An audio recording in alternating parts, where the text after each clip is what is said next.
Tengan todos un cordial saludo y bienvenidos a International News, donde tenemos noticias de interés y de países como México, Costa Rica, Estados Unidos y muchos más. Descubran las más relevantes con nosotros a lo largo del informativo.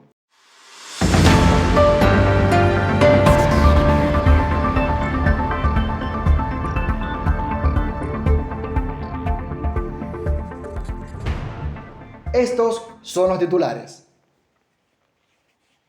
Las dos potencias mundiales, Rusia y Estados Unidos, se enfrentan por mostrar su poder ante el mundo en el conflicto por el este de Ucrania. Rusia y China sostuvieron diálogos y afianzaron sus alianzas el pasado sábado 14 de febrero del 2022.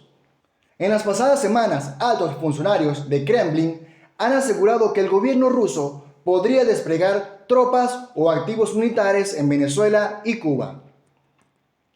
Vayamos al directo con la corresponsal Maydi Figueroa en los Estados Unidos. Adelante. Buenas noches, mi nombre es Maydi Figueroa. Comenzamos con las noticias. Ha saltado a los titulares estos últimos días una posible guerra entre Rusia y Estados Unidos. Esto implicaría también a otros países que están aliados a estas dos potencias. Vamos a ver un poco más del porqué de este conflicto. El origen del enfrentamiento entre Rusia y Estados Unidos es Ucrania, un país que pertenecía a la Unión Soviética. Al separarse de esta, tuvo un acercamiento con la Unión Europea y Estados Unidos. Estas políticas no gustaron para nada al gobierno ruso, que intenta mantener su influencia en los territorios que formaban parte de la Unión Soviética. Desde entonces, han venido sucediendo varios hechos que han provocado una escala de tensión entre ambos bandos. En 2014, Rusia invadió la península ucraniana de Crimea, bajo el argumento de proteger a la población rusa que vivía en este territorio. En 2016, la OTAN puso en marcha un escudo antimisiles en Rumanía. La expansión de la OTAN en Europa hacia la frontera este con Rusia es la clave del conflicto, ya que para Rusia supone una amenaza a su seguridad. Asimismo, el gobierno ruso considera que Ucrania pertenece a su esfera de influencia y no quiere que éste forme parte de la OTAN, porque supondría una amenaza militar a sus fronteras. Por esto mismo, ha desplazado 100.000 soldados en la frontera con Ucrania. A su vez, la OTAN ha desplazado varios buques de guerra y aviones de combate al este de Europa. Esto como respuesta a los movimientos militares del ejército ruso. Hasta ahora, parece que ninguno de los dos gobiernos está dispuesto a ceder en las negociaciones.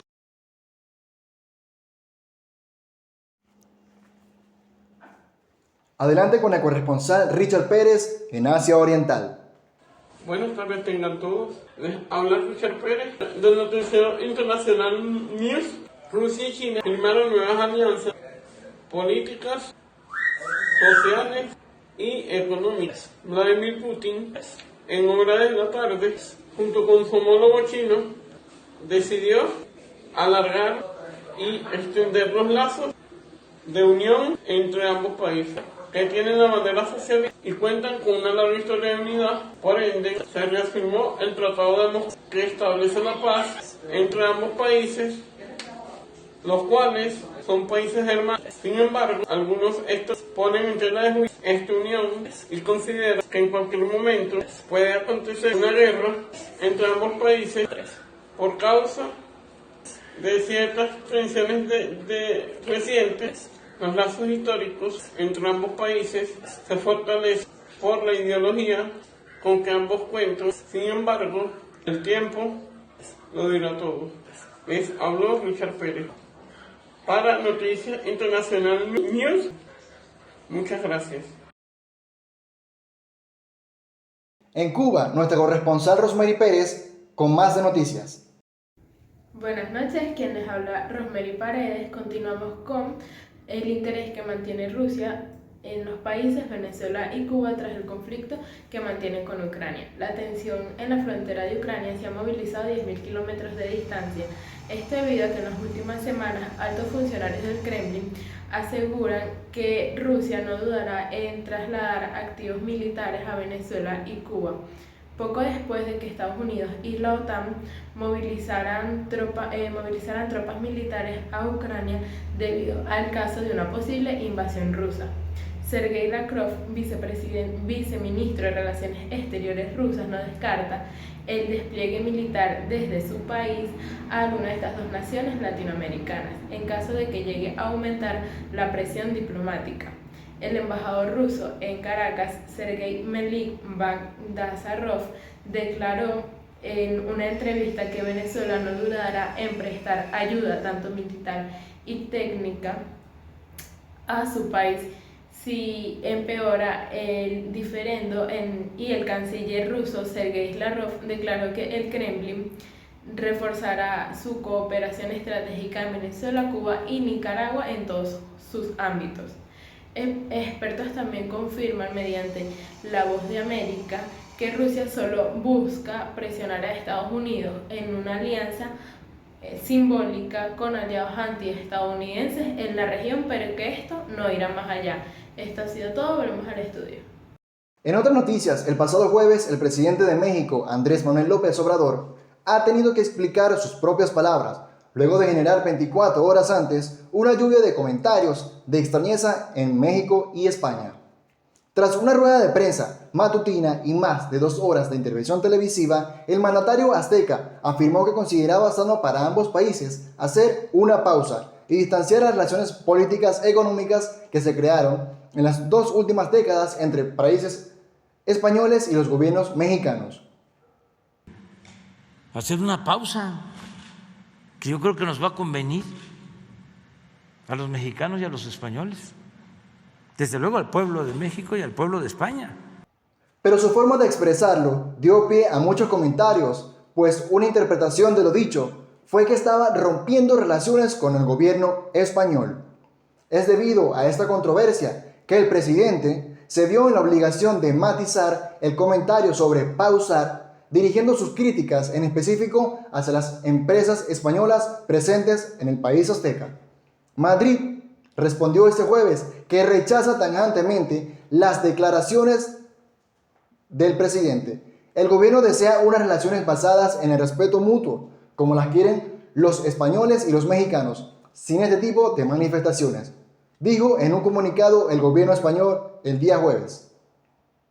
En Colombia nos encontramos con noticias relevantes. Adelante con nuestro corresponsal, Marian Pérez. Buenas noches, les habla Mariana Pérez. El PIB de Colombia creció 10,6% en 2021, la mayor subida anual desde que hay registros. Y la actividad económica de Colombia se recupera después de haberse desplomado un 7% en 2020. La reactivación marcha rápido. La economía colombiana ha dibujado un rebote vigoroso en forma de V y creció un 10,6% en 2021, tras desplomarse un 7% en 2020 por los estragos de la pandemia. De acuerdo con los datos oficiales del Departamento Administrativo Nacional de Estadística, divulgados este martes, ambas cifras son históricas. El del año pasado es el mayor incremento del Producto Interior Bruto en el país, al menos desde que la Autoridad Estadística lleva los registros en 1975. Ese sorprendente crecimiento estuvo empujado por las actividades artísticas y de entretenimiento, el sector del comercio, transporte, alojamiento y servicios de comida, así como la industria manufacturera. Explicó en una rueda de prensa Juan Daniel Oviedo, director del DANE. La entidad también detalló su corrección a la baja de las cifras del PIB para el 2019, que pasó de 3,3% a 3,2%, y para el 2020, que revisó de 6,8% a 7%, en lo que Oviedo calificó como el momento de contracción más fuerte de la historia contemporánea de la economía colombiana. Antes de la pandemia, Colombia solo había terminado un año en negativo en el último medio siglo, que fue 1999. Su economía se ha distinguido por una resiliencia que le ha permitido seguir creciendo incluso en medio de grandes crisis, como la del 2008 y la del 2009. Las preocupaciones también apuntan a la inflación, que alcanzó 5,6% el año pasado, la mayor en 5 años, e impacta con particular crudeza a los más vulnerables. El aumento de la canasta básica la sufren solo las personas con menor poder adquisitivo, y la inflación colombiana se explica en gran medida en el alza de los precios de los alimentos y las bebidas no alcohólicas, que rozó el 20% en el último año. Algunos productos se han disparado, como la papa, 140,16%, o la carne de res, 34,66%. La inflación de enero, de 1,67%, no ha hecho más que alimentar los temores. El gran desafío sigue siendo que las buenas cifras del PIB se trasladen a todas las capas de la sociedad. Una noticia relevante y no menos importante es que en Estados Unidos piden extradición del presidente de Honduras. Adelante con nuestra periodista Marian Núñez. Buenas noches, les habla Marian Núñez y continuamos. El 7 de febrero, Washington incapacitó la inserción del expresidente Juan Orlando Hernández en su lista de corruptos por presunta vinculación con el narcotráfico cuando seguía mandando en el país. La petición de Estados Unidos fue comunicada por medio de un mensaje encuesto a la Cancillería de Honduras.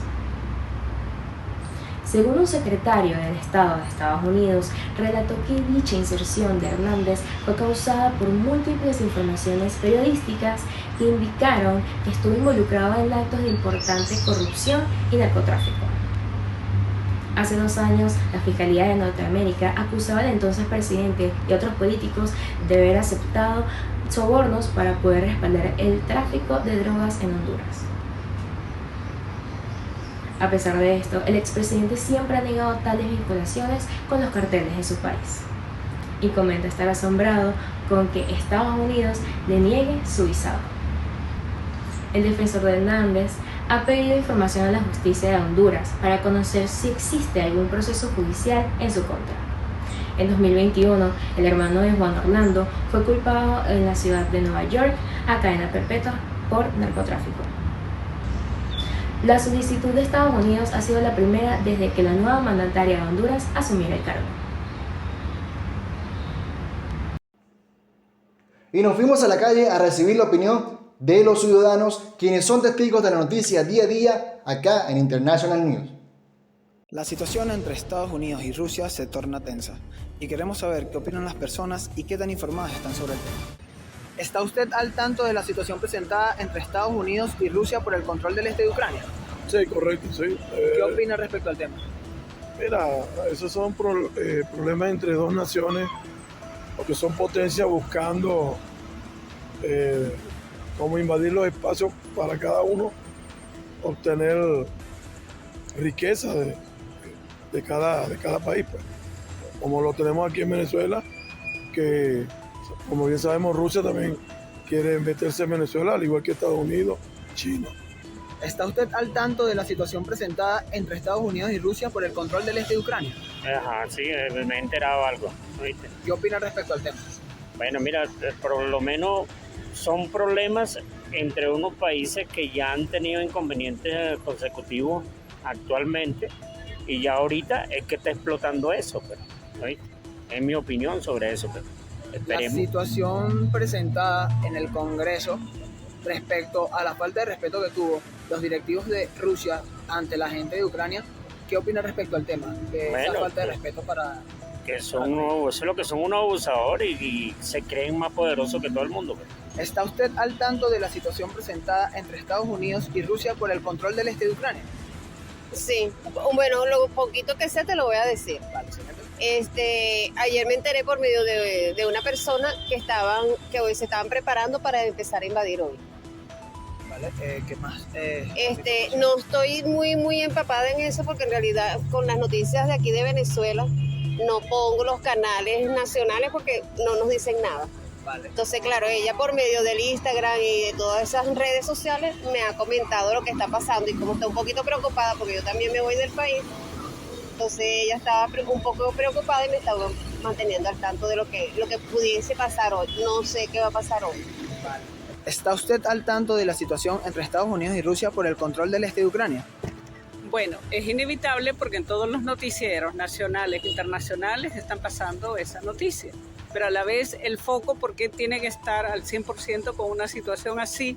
Cuando esa misma tensión ha debido de estar cuando Estados Unidos estuvo en Afganistán, en Irak, en Centroamérica y en todos los países donde con la excusa de que es apoyo humanitario han invadido esos países. Y no los han invadido con buenas palabras y la ayuda humanitaria, sino con equipos de guerra, pues. En eso está al tanto la OTAN en Europa y acá las bases militares en América Latina. Es lo mismo que está haciendo Estados Unidos siempre. De ahí ustedes deben de empezar a ver más noticieros internacionales, como el de la BBC, pueden ver otros noticieros que no solamente sean CNN y los de la Fox de Estados Unidos. Bueno, Russia Today también pueden verlo, pero véanlo de una manera no sesgada, pues. Sino entiendan lo que es un conflicto internacional en este momento, que prácticamente sería como si ustedes entendieran bien qué es lo que está pasando, hasta los efectos de esta pandemia a nivel mundial también tienen los mismos efectos de una conflagración mundial por la cantidad de muertos y enfermos que está viendo en todo el mundo. Y sin antes despedirnos, le damos un recuento de nuestros tweets top de la noticia internacional. Adelante. Y continuamos con más International News. Mi nombre es Fabián López y estaremos llevando las noticias más importantes publicadas vía Twitter por personajes políticos. El presidente de la República de Costa Rica, Carlos Alvarado Queseda, resultó contagiado de COVID-19 aun y cuando dispone del esquema completo de vacunación. En su cuenta personal de Twitter informó este 10 de febrero, he recibido un resultado positivo de COVID-19, cuento con las 2 dosis de la vacuna, me siento bien y tengo síntomas leves únicamente.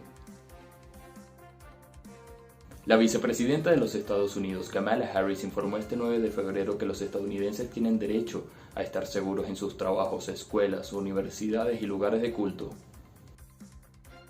Informó en su cuenta personal de Twitter que debemos hacer frente a cualquier amenaza de violencia en nuestras comunidades, esto debido a las amenazas terroristas en el país. El secretario general de la OEA, Luis Almagro, compartió la intervención del especialista enviado de Italia para los derechos humanos de las personas LGTBI, el ministro Fabrizio Petri. Dicho es una oportunidad para conquistar más derechos para más gente, en este caso la comunidad LGTBI y las trabajadoras sexuales. El apoyo de Italia es fundamental para avanzar en la agenda de derechos. Gracias por sintonizarnos. Continuamos con la emisión de International News. Y que tengan todos un buen día. Por acá se despide Lenín Cabadía. Los esperamos por aquí con más noticias relevantes. Hasta luego.